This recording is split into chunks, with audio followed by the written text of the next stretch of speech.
Bonjour à tous, j'espère que vous allez excellemment bien. On rentre dans le dernier week-end de ce Tour de France Femmes, et qui dit dernier week-end dit des étapes un petit peu plus compliquées. De toute façon, c'est compliqué de faire plus simple que les premiers jours de course du côté de Rotterdam. N'hésitez pas à vous abonner à la chaîne, à réagir dans les commentaires, à mettre un pouce bleu, à partager la vidéo sur les réseaux sociaux, notamment auprès de vos proches si vous pensez que ça peut les intéresser. Dans les commentaires, n'hésitez pas à me dire quelles sont vos favorites pour cette étape. Si vous avez les moyens et que vous voulez soutenir mon travail, vous pouvez faire un super thanks et je remercie les gens qui le font. Et puis également pour me soutenir, vous pouvez cliquer rapidement sur les miniatures, également sur les notifications quand vous avez activé la petite cloche comme ça. Eh bien vous cliquez plus rapidement sur une vidéo et elle est plus mise en avant par l'algorithme de YouTube. Alors, c'est une étape, le dernier week-end est le plus compliqué, hein. C'est là où on a remis les 3 étapes les plus dures. En termes de dénivelé positif, on est sur du 2245 mètres, donc c'est la 3e étape vallonnée là. C'est l'étape vallonnée la plus dure, c'est la 3e étape dans le classement en termes de dénivelé positif, avant donc le dernier week-end montagneux. Ça reste quand même une étape où ça sera difficile de s'imposer en solitaire. Ça reste aussi une étape où on ne sait jamais, une échappée pourrait aller au bout. J'ai peur qu'il ne se passe pas grand-chose pour le général sur cette étape, même si, c'est vrai qu'il faut bien le dire, la chute de Demi Vollering change un petit peu la donne. Parce que Niewiadoma fait un peu moins peur que Vollering. Donc est-ce que certaines concurrentes ne vont pas tenter des choses aujourd'hui? Mais le terrain est tellement meilleur, on va dire, samedi et dimanche, que j'ai peur qu'on laisse cette étape-là aux échappées. Et autant vous dire que c'est peut-être la seule opportunité avec l'étape d'hier pour une échappée, parce que ce Tour de France a quand même oublié très clairement les échappées, les baroudeuses, dans la conception de son parcours. Donc on verra sur ce parcours comment ça va se passer, mais c'est vrai que c'est quelque chose qu'on pourra avoir du côté de cette étape. Ça pourrait donc un peu être tristoun, ou soit un sprint avec un peloton d'une trentaine, quarantaine de concurrentes qui n'arriveraient pas à se défaire les unes des autres avec un léger final en bosse. Ça pourrait attirer certaines concurrentes. On regarde tout de suite la présentation du parcours. On regarde tout de suite le parcours de l'étape du jour. On part de Remiremont pour aller à Morteau, avec notamment un passage à Malizet. Tiens, on passe dans les coins de Thibaut Pinot notamment. Mais aussi du côté des Françaises, je pense notamment à Juliette Labousse, hein, qui est aussi de cette région-là. Remiremont, donc pour aller à Morteau, 160 km. C'est pas l'étape la plus longue de ce Tour de France. L'étape la plus longue, ça sera demain avec 166 km. On aura une côte de 2e catégorie, 3 côtes de 3e catégorie, une côte de 4e catégorie. Ça commence assez vite au kilomètre 11,5 avec le col du Mont de Fourché, 3 km 5 à 5,6 de moyenne. Je vous ai pas mis la présentation des cols un peu plus en détail pour vous expliquer tout simplement, c'est que les cols sont très réguliers. Il n'y a pas vraiment de... Voilà, c'est des cols assez roulants. Pour la plupart, il n'y a pas des passages, notamment d'un coup à 11%. Donc, je me disais, bon, le pourcentage moyen vous représente assez bien la difficulté du col. Et puis ensuite, bon, on passe à Malizet, à Lure, à Genêt, notamment au km 73, au km 87 à Glénan, qui sera quasiment le pied du col du Ferrière. Ça sera même le pied, 2 km 8 à 4,5 de moyenne. Col de 4e catégorie. On redescend vers Sensé, sprint intermédiaire. Et là, on aura la côte de l'Aviron, 6 km à 4,1 de moyenne. On sera au km 106, c'est-à-dire à moins de 60 km de l'arrivée, mais surtout à moins de 55 km de l'arrivée, à 54 km de l'arrivée, même précisément. On redescend, et là, on arrive dans le final avec la Roche du Prêtre. Au kilomètre 133, côte de 2e catégorie. Et puis ensuite, on enchaîne avec le mont Sianet, kilomètre 138, sprint bonif. Donc là, il y aura des secondes à prendre pour les meilleurs. Et puis la côte des Fris, qui sera la dernière bosse de la journée, 1 km 8 à 6,7% de moyenne, côte de 3e catégorie, kilomètre 144,5. On redescend vers Vidier-le-Mac, le lac, pour finir du côté de Morteau. Petit final en bosse à Morteau dans le dernier kilomètre, un petit peu comme aujourd'hui, enfin comme l'étape d'hier pour vous. Non, je ne l'ai pas, j'ai pas mis le profil, mais le dernier kilomètre est légèrement en bosse. Voilà, si vous voulez le voir, je peux vous le montrer peut-être un peu plus en détail ici. Donc vous voyez, on redescend. Donc là, c'est la fin de la montée. Hein. Voilà, donc vous voyez, donc la descente. Il y a cette épingle là où il faudra faire attention. Bon, on arrive avec assez peu de pente à cet endroit-là. Ça remonte même voilà, légèrement. La pente qui dans la descente ne dépasse pas 6%, 6,5%. Donc c'est pas non plus énorme normalement pour les concurrentes. Vous voyez, il y aura ce passage-là vers Vidier-le-Lac qui sera un petit peu plus compliqué. Mais là, on sera en fin de descente quand on ressort de Vidier-le-Lac. Et puis donc ensuite, on regarde le final. Voilà, c'est pas hyper technique, mais vous voyez que les derniers mètres sont en montée. Hein. Là, on est au kilomètre 157, on est à 2%. Là, ici, ça redescend de nouveau légèrement. Et là, on va prendre vraiment le final. Et là, ça va grimper à partir de là. Donc là, on est à peu près 600 mètres de l'arrivée. Vous voyez, ça grimpe, ça grimpe. On va monter à 2,5, à 2,6. Et puis, ça va grimper là pendant un petit moment. Un tout petit moment, hein, à 3% voire plus. Voilà, le rond-point. Et puis après le rond-point, c'est là où ça grimpe le plus pour le final, avec du 6% pour déclencher son sprint. Voilà. Puis là, il y aura ensuite la courbe qui nous emmènera à l'arrivée. Hop, hop, hop. Et là, les 100, 200 derniers mètres sont un petit peu moins durs, mais la sortie du rond-point, ça sera très compliqué. En fait, ça ressemble un petit peu à ce qu'on a eu aujourd'hui, hein, à ce qu'on a eu sur l'étape d'hier, pour vous. Voilà, je vais réussir à l'étape du 15 août, voilà, où ça a été un petit peu pareil. On regarde quoi? Eh bien, le patrimoine, comme tous les jours. Et on commence avec Remiremont. Comme vous pouvez le voir, vous avez cette magnifique église du côté de Remiremont. C'est l'église Notre-Dame, ancienne abbatiale Saint-Pierre. Fondation en 620 pour l'abbaye. Donc au 7e siècle jusqu'au 15e siècle, un style gothique. L'abbaye est fondée par Saint Amé et Saint Romary, seigneurs vassal de Clotaire II, sur un ancien site romain. Et Saint Romary fait don de ses biens à l'abbaye. Ils vont être rejoints par le fondateur de la dynastie carolingienne Saint-Arnoux. Et on va établir deux communautés, une des moines dans la vallée et une de moniales sur le Saint-Mont. Et au XIe siècle, les nonnes s'installent dans la vallée et conservent les reliques et des fondateurs. Elles abandonnent la règle de Saint-Benoît à la fin du XIIIe siècle et obtiennent du pape leur sécularisation. Voilà.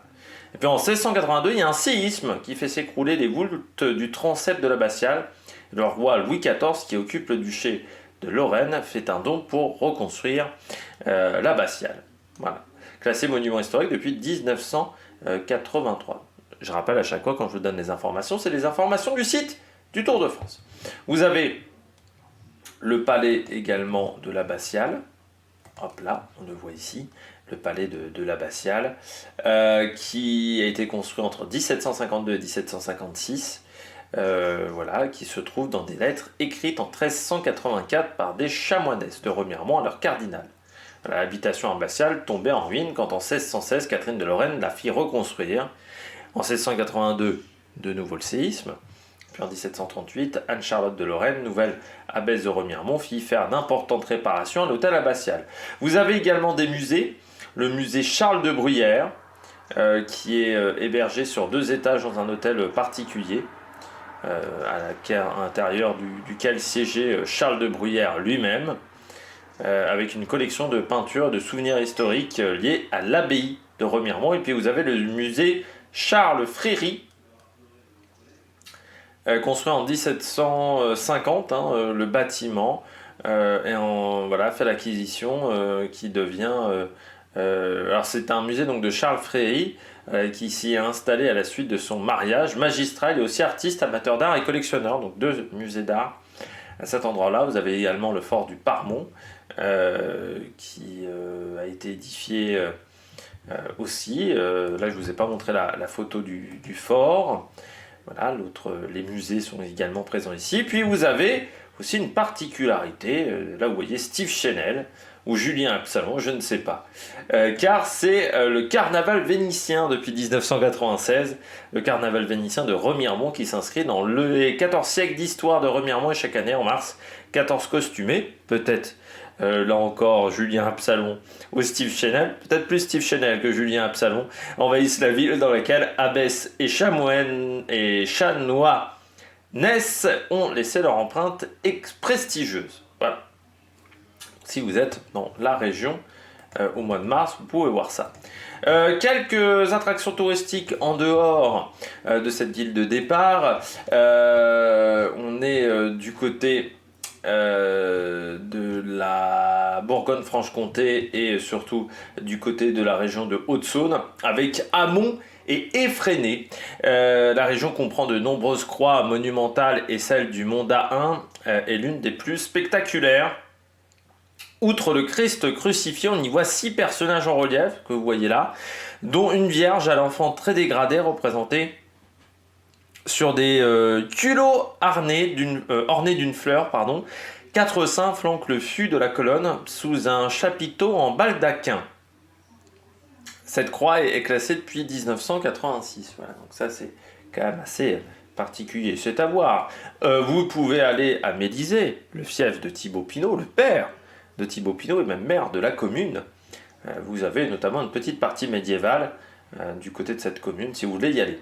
On va aller du côté de Lure où vous avez une magnifique petite statue du côté de Lure. C'est la statue du sapeur Camembert. Au-delà de la statue elle-même, elle a été sculptée par Madame Faure-Couty, inaugurée en 1979. C'est le personnage François-Baptiste Éprin Camembert, plus connu sous le nom de sapeur Camembert, issu de l'imagination de Georges Colomb. Né à Lure dans les années 1898, ce dernier a créé sous le pseudonyme de Christophe quelques héros savoureux parmi lesquels on retrouve le sapeur Camembert, jeune campagnard, naïf, qui est né dans un village à proximité de Lure et qui peut fêter son anniversaire que tous les 4 ans et se retrouve donc mobilisé à 5 ans. Voilà, c'est le problème d'être né un 29 février. On poursuit avec... bien on arrive déjà à la maisonnette. Alors ça c'est très intéressant, c'est dans le final de cette étape. Vous avez la roche du prêtre qui est juste à côté, qui est un endroit magnifique, un promontoire rocheux qui offre une magnifique vue sur ce petit séminaire de consolation qui est quelques kilomètres auparavant. Un oratoire est érigé en 1433 pour honorer Notre-Dame de Consolation et des ermites s'installent dans la vallée. À sa mort, à la mort de Ferdinand François Juste de Rie, ou de Rier, je ne sais pas comment on doit le dire, il confie le projet à sa femme Marie-Henriette de Cusance en souhaitant être inhumée dans la chapelle. Le projet est retardé par des questions juridiques. Une église est bâtie en 1665 et on y transfère les restes du marquis. Son mausolée existe toujours dans une chapelle néo-romane achevée en 1682. Le couvent est transformé en petit séminaire en 1833, puis forme des missionnaires jusqu'en 1978. Vous avez ce monument qui est classé monument historique depuis 1913. Et puis on termine avec Morteau, bien entendu, connu pour sa saucisse, Morteau. Ça c'est vraiment la spécialité. Alors j'ai pas d'autres photos de Morteau, donc c'est pour ça que je vous montre une photo de saucisse. Parce que sur la page du Tour de France, il n'y a pas de photo. Donc je vous ai montré une photo de saucisse de Morteau. Mais il faut savoir que vous avez le musée de l'horlogerie à Morteau depuis 1985 qui retrace l'histoire de l'horlogerie entre 1750 et 1990, répartie sur 2 niveaux. Vous avez également l'hôtel Deauville qui a été construit en 1590 et puis surtout le château Pertusier construit en 1576, château Renaissance. C'est l'un des rares témoignages de la Renaissance dans le Haut-Doubs. Le bâtiment est construit en calcaire jaune de la sablière de Mont-le-Bon, proche de la pierre jaune de Neuchâtel. Voilà. Et maintenant, c'est là où se trouve le musée de l'horlogerie classé monument historique depuis 1993. Alors la saucisse de Morteau, qu'est-ce que c'est ? C'est une saucisse fumée élaborée en Franche-Comté depuis 5 siècles. Depuis 2010, elle est protégée par une indication géographique protégée, donc c'est assez récent. Ses origines remontent au XVIe siècle où des paysans, les montagnons, partent à la conquête des plateaux du Haut-Doubs avec le bois des sapins provenant des forêts qu'ils défrichent, ils se logent, se chauffent, façonnent meubles et outils, c'est ainsi qu'ils construisent des fermes à tuyers, abritant à leur cœur une immense hotte pyramidale dont le principal usage est le fumage des viandes. Et c'est dans cet environnement que s'élabore la recette de la saucisse de Morteau. Et à partir du XVIIIe siècle, le commerce se développe et la notoriété de la saucisse s'étend au-delà des frontières de la Franche-Comté. Vous en trouvez même partout maintenant de la saucisse de Morteau. C'est très facile à en trouver. Vous n'avez pas de difficulté à trouver de la saucisse de Morteau. On termine avec la météo du jour. Vous voyez le parcours qui fait un nord-sud. Enfin, on se dirige vers le sud plutôt, précisément. Grand soleil pendant une grande partie de la journée, sauf sur la fin, avec une possibilité d'orage. Voilà, sur les 20-30 derniers kilomètres, il y a une grosse possibilité d'orage, avec quand même 60% de risque de pluie. Donc c'est quand même assez important. Et puis ensuite, vous avez une température entre 24 et 28 degrés, vent nord-ouest, entre 15 et 25 km/h, donc ce qui n'est pas vraiment énorme. C'est un vent assez léger. Allez, on regarde tout de suite l'histoire et surtout le cycliste du jour. Du côté de l'histoire du Tour de France, eh bien, particularité de cette étape, c'est que ni Remiremont n'a accueilli déjà le Tour de France masculin. C'est la première fois qu'une grande course passe par Remiremont selon Pro Cycling Stats. Et Morteau, alors oui, vous avez le Tour du Doubs qui part très régulièrement de Morteau, notamment cette année avec la victoire de Lenny Martinez. Vous avez également le Tour de l'Avenir en 2004 et 2001 qui a fini, qui a eu une arrivée du côté de Morteau. En 2001, c'était Baden-Cook qui s'était imposé. En 2004, c'était Martin Marèche. J'ai aucun souvenir de ce coureur, Martin Marèche.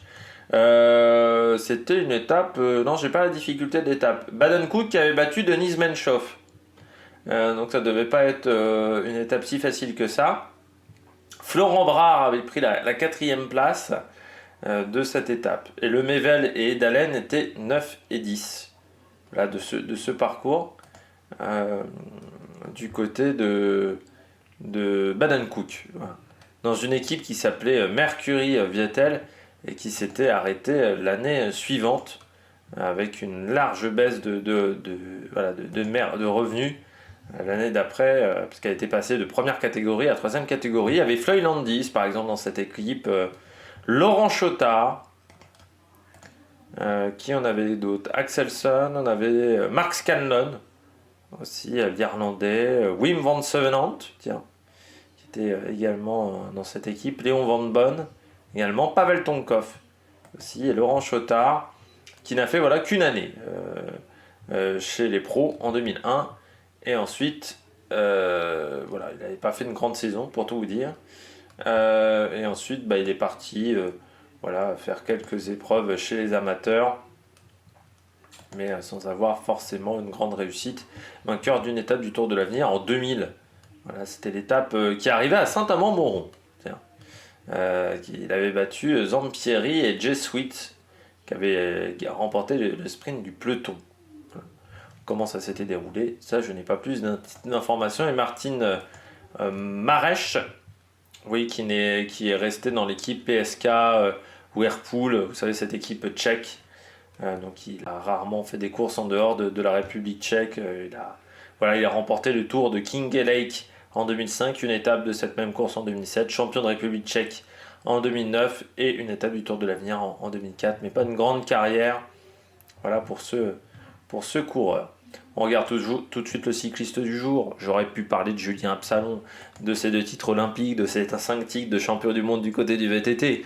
Mais on va parler de l'autre enfant du pays, Steve Chenel, le coureur, plus connu comme consultant maintenant que comme coureur. Steve Chenel, spécialiste de cyclocross, mais qui a été également équipier notamment de Nasser Bouhanni. Ça c'était à la Cofidis, ça s'était pas extrêmement bien passé du côté de la Cofidis, parce qu'il avait arrêté assez vite dans cette formation, et puis coureur qui a fait du cyclocross jusqu'en 2023, jusqu'en février 2023, 4e du Trobron-Léon par exemple dans son palmarès, 3 victoires chez les pros, le circuit de Lorraine professionnel en 2008, Drisdasge de Pan Corside en 2010, et puis une étape du circuit de Lorraine professionnel, 2e de la classique de l'Inde, 2e du trophée des grimpeurs en 2008, Ça devait être peut-être même une des dernières années du Trophée des Grimpeurs, en 2008.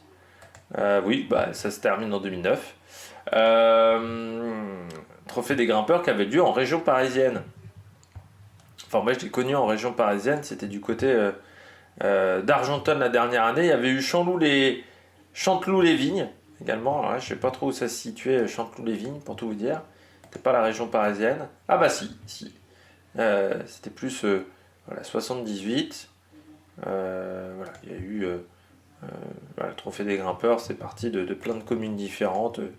Si je regarde 86, ça partait de Chanteloup-les-Vignes déjà à l'époque. En 98, oui, c'était Chanteloup-les-Vignes pendant très longtemps, et Argenteuil, ça avait pas pris, hein, tout simplement. Mais c'était une course qui était dans les dernières années très compliquée à organiser. C'était un tout petit circuit parce que c'était en ville, et en plus, ça s'appelait Trophée des Grimpeurs, alors que ça grimpait pas tant que ça. Mais Steve Chenel, bah, donc il est passé chez Aubert 93 déjà en début de carrière. Après avoir fait ses armes au CCI Cup, passé par Bouygues Télécom, FDJ, AG2R et puis Cofidis, champion de France de cyclocross en 2018. Et puis il prendra la 10e place des championnats du monde également cette même année. Il a été élu représentant du cyclocross à la commission des athlètes de l'UCI. Il a pris sa retraite le 29 janvier 2023 à l'issue de la dernière manche de Coupe du Monde organisée en France à Besançon. Alors il est aussi consultant depuis 2016 pour Eurosport, on le voit également dans la série Netflix. Et puis il a créé une grosse structure de cyclocross, le Cross Team Legendre, qui aujourd'hui n'existe plus à cause de la disparition, du retrait de son sponsor Legendre, mais qui avait été voilà, une structure importante dans les années 2000. Ça a été la première grosse structure française professionnelle du côté du cyclocross. On poursuit avec la stratégie aujourd'hui sur cette étape.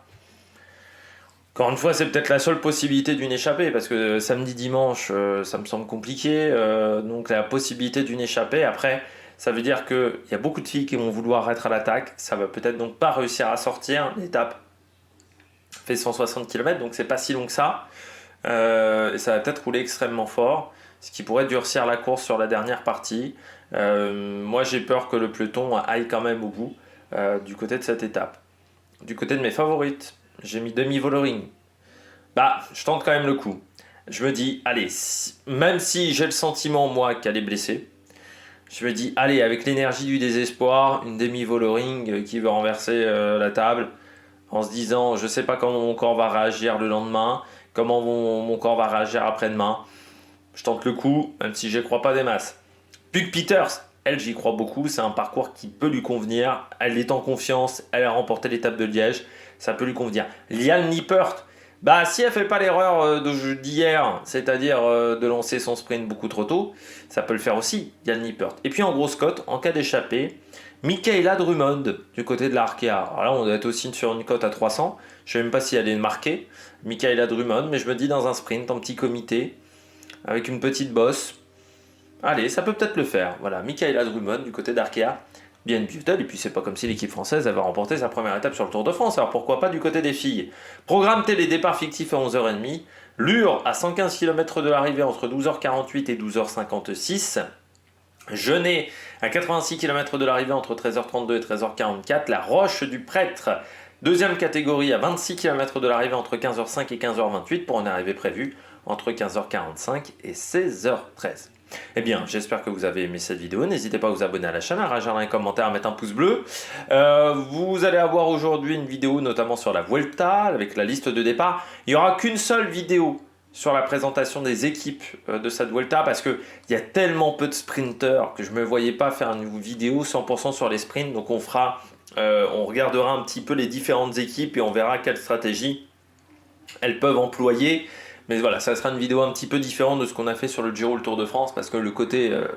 je ne vais pas parler des sprinteurs s'il n'y a que 4-5 mecs au final au départ. Donc ouais, je ne voyais pas vraiment le coup. Donc voilà, il y aura des vidéos, il y aura du contenu. Et puis demain, on se retrouve pour faire la présentation d'une nouvelle étape, l'étape 7.